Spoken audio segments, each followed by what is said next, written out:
first, let's start with earnings. What are you expecting this week? The continuation of what we've seen so far. We came into this earnings season with pretty low expectations.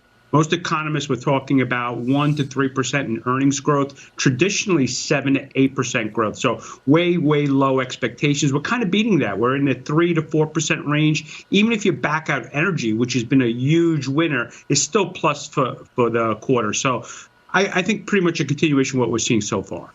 You know, Good, we've been waiting to see how much inflation cuts into earnings. And this week we've got tech on deck. That's going to be real important when Amazon and Apple report on Thursday and Meta on Wednesday, Microsoft tomorrow. We are also looking at the inflation data of the week. We've got the first read on the third quarter GDP. That's coming out on Thursday.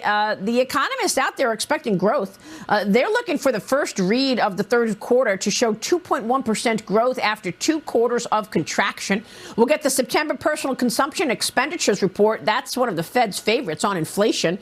Do you expect a market moving number here for the PCE? Month over month, the estimates are 0.5%. Year over year, 5.25%, Dominic. Yeah, Atlanta Fed had it at 2.9. Now, most Wall Street economists are talking about a little bit less than that, and I think your number between 2.5% is realistic. But again, we're coming off of 2 negative quarters in a row. So the economy is healthy enough that it can continue to grow, but not expand at a really crazy rate. And we're going to see those numbers continue. Inflation, we do expect it to continue to slowly moderate, but it clearly has not been coming down the way we had hoped and expected. I want to get your take on what's behind this rally, because I was just reading the Fund Strat report. That's Thomas Lee's report. And he's talking about multiple Fed speakers, including 3 of the most hawkish, spoke of a Fed pause after the December meeting in 2022. And he thinks that's what's really behind this rally that we've been seeing. Look, Dominic, I know that the Fed right now is in a blackout period until the meeting happens. We've got the next Fed meeting on November 1st and 2nd. That's in a week. So right now for the next week, we have a blackout period. We won't hear any Fed speakers. But what did you make of what we heard last week? Do you think we will see a pause in aggressive rate hikes after the December meeting?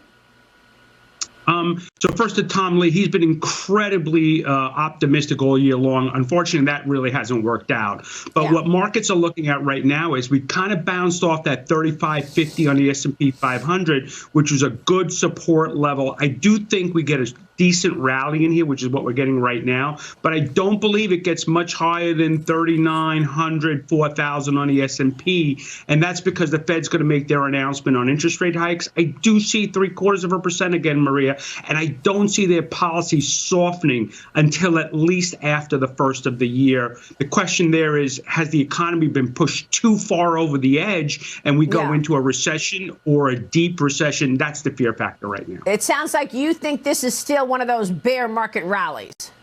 I do, Maria. I think this is a great opportunity for people to look at their portfolios, look at what has not worked so far this year, trim back, raise some cash. People have really not done that. Every portfolio we're looking at, not done that.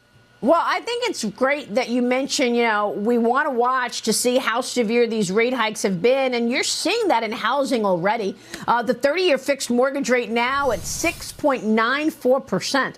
That is the highest since 2002, Dominic. We've got the Case-Shiller 20-city index, new and pending home sales this week. But, of course, all of the housing data we see continues to show that these 7% mortgage rates are creating demand destruction. People are walking away from mortgages, then they go to rent, and they get sticker shock there as well.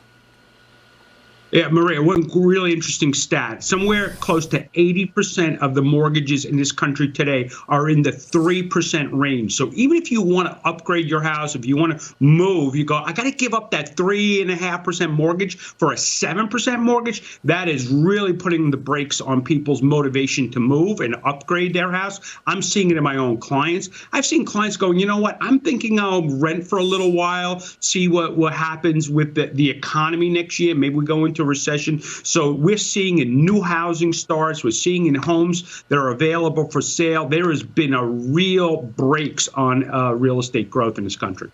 All right. So you're selling into this rally then? We're raising cash very carefully. We had lowered our cash exposure from about 30% to 20-25%. We're going to ride this horse for as long as it goes, but we're really trimming out things I don't like in the portfolio. All right. And by the way, here's the Lindsay Group. Larry Lindsay says, no, the Fed did not wink, blink, or pivot. No. Dominic, good to see you. Thanks so much. Have a great day. Dominick Tavella. All right. Have a good day.